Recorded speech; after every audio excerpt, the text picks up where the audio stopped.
kanalıma hoş geldiniz sevgili dostlar. Bu motifi beraberce öreceğiz bu videoda. Söz vermiş olduğum hırkanın içinde bu motif de var. Kanalımda daha önce çekmediğim için bulunsun istedim. Sizler farklı projelerde de tabii ki kullanabilirsiniz.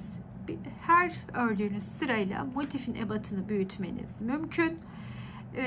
3 milim tığ ile örüyorum. Hırka için kullanacaksanız eliniz eğer biraz sıkıcaysa, büyük düşüremiyorsanız 3,5 milim tığla motifleri çalışmanızı öneririm. 4 mevsim koton ipleri kullanıyorum. Alize Cotton Gold, Yarnart Jeans, Kartopu Cotton Love gibi siz de dilediğiniz ipleri kullanabilirsiniz. İlk olarak hemen göbeğin yapımıyla başlayalım istedim. Sihirli halka içine 16 tane ikili trabzan örmemiz gerekiyor. Sihirli halka için ipi parmağıma bir kere doluyorum. Yeni başladıysanız şayet daha sağlam, ortasını daha iyi yapabilmek adına 2 kere de, yani şu şekilde de sararak devam edebilirsiniz. Tığımı batırdıktan sonra ilmeğimi çıkartıyorum. Bir zincir çekip yalancı trabzan öreceğim. Şöyle bir zincir daha çekip yükseldim. Hemen ilk yalancı trabzanımı böylelikle örmüş oldum. Yanına 15 tane daha ikili trabzan örüp parmağımdan çıkartıp biraz da küçülteyim. Sayıyı 16'ya tamamlayalım.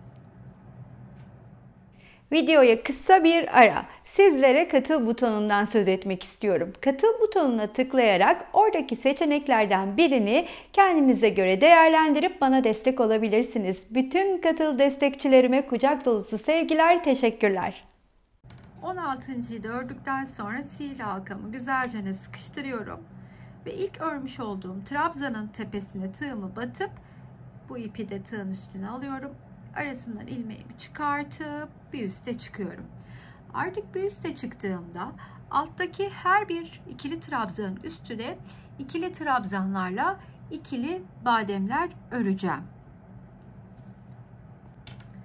İkili bademimin ilk trabzanını yalancı trabzanla oluşturuyorum şu şekilde.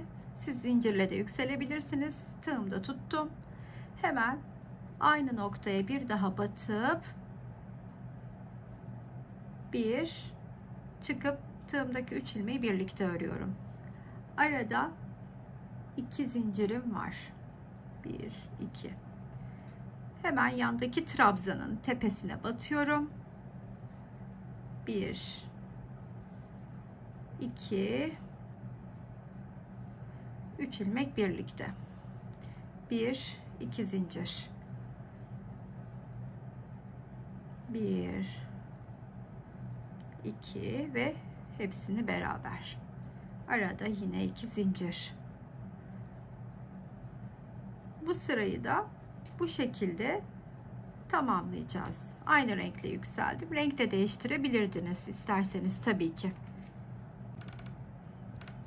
Son boşluğun içinde doldurduktan sonra son 2 zincirimi çekip burada ilk örmüş olduğumun tepesine batıyorum ve arasından kaydırarak iyicene sıkıştırıp ipimi kesiyorum.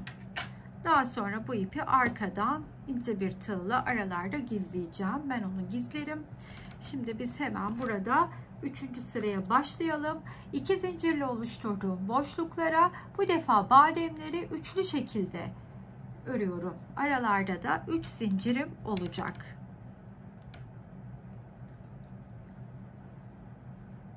Geldim buraya.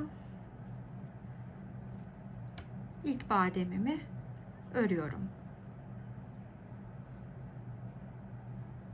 Çıktım. Tığda bekletiyorum. Bir alt sırada 2 yapmıştık. Şimdi burada 3 tane yapacağız.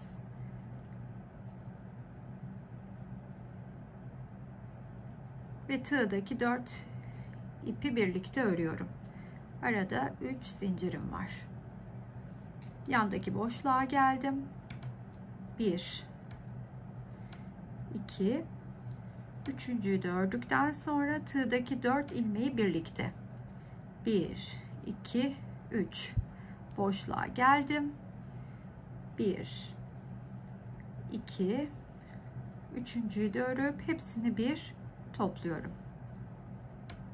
1, pardon, 2 ve 3. Her boşluğa başladığım noktaya kadar aynı mantıkla örerek devam ediyorum.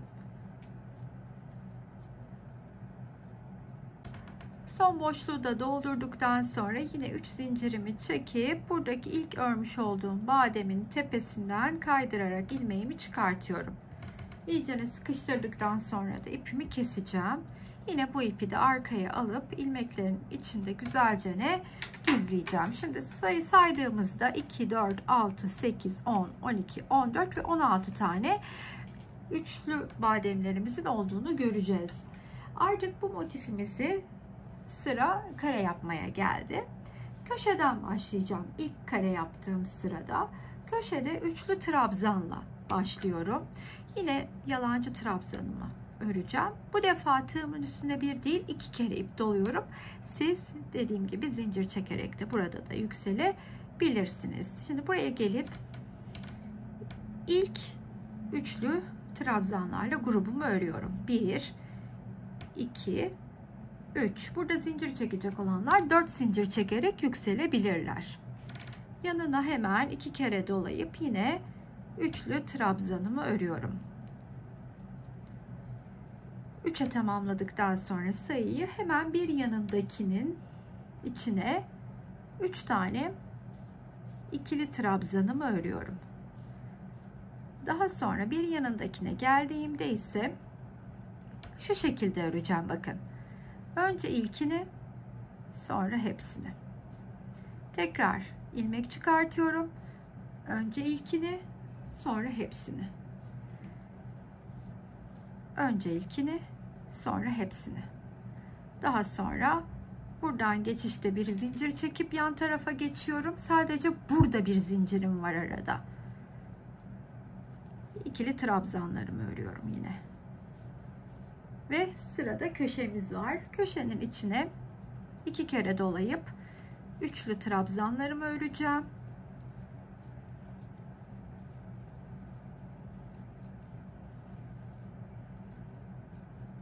Arada 2 zincirim var. Yine 2 kere doladım. Aynı boşluğun içine 3 tane daha üçlü trabzanımı örüyorum. Hemen yanına geldiğimde ise sırada ikili trabzanlarım var. Arada zincir yok buradaki geçişlerde. Buraya geldiğimde ise yine önce ilkine ilmeğin, sonra bütün ilmekleri beraber. Tığın üstüne ipimi aldım, battım. İlkini, hepsini. Bir de zincir, bir tek burada. Bu sıradaki bütün kenarları da bu şekilde örelim.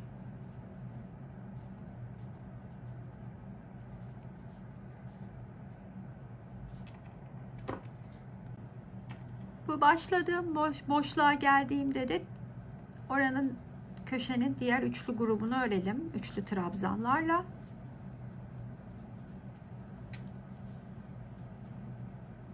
Ve aynı renkli bir üste çıkacağım. Renk değişikliği tabii ki yapabilirsiniz. Aynı renkli üste çıkıp bildiğimiz granny square, yani hanım dilendi tekniğine her boşluğa 3 tane ikili trabzan örerek devam edeceğim.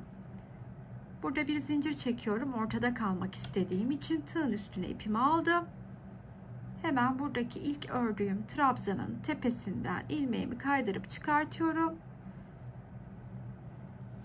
Birlikte örüp hepsini bir zincir çekip yükseldim. Etrafında döndürdüm. İlk yalancı trabzanı ördüm. Yanına 2 tane daha ikili trabzan örelim. Arada hiç zincir çekmeden bir yandaki boşluğa geçiyorum ve 3 tane ikili trabzanımı örüyorum.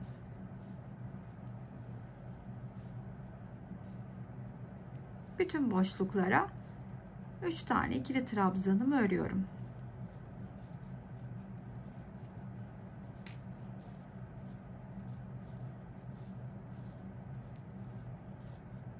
Bu şekilde.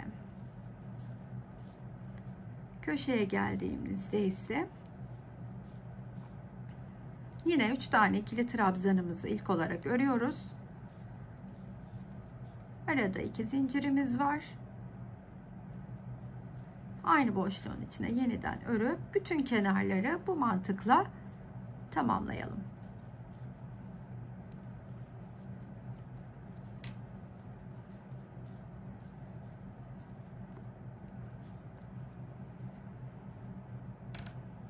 Artık son köşeye geldim. Bu köşenin içine 3 tane ikili trabzanımı yapıp motifimi tamamlamış oldum. Dilediğiniz renklerle, tek renkle de örebilirsiniz. Birçok rengi de kullanabilirsiniz bir arada. Tamamen sizin kullanma şeklinize, zevkinize bağlı kalmış. Ben o ipi şimdi gizleyeceğim. Hemen size motifimizin ölçüsünü de vermek istiyorum. Şöyle 11,5 ya 12 santim de bu oluyor. Biraz yarım santim, 1 santim farklar olabiliyor motifler arasında. Bunu birleştirirken tolere ediyoruz. Bunu da belirtmek isterim. Siz dilediğiniz yerde bu motifimizi kullanabilirsiniz. Umarım anlaşılır bir video olmuştur sizler için. Beğendinizse her zamanki gibi sizlerden bir kalbinizi rica ediyorum. Beğeni ve yorumlarınızı esirgemezseniz beni mutlu edersiniz. Buraya kadar izleyen herkese teşekkür ederim. Sıradaki videolarda görüşmek üzere. Hoşça kalın arkadaşlar.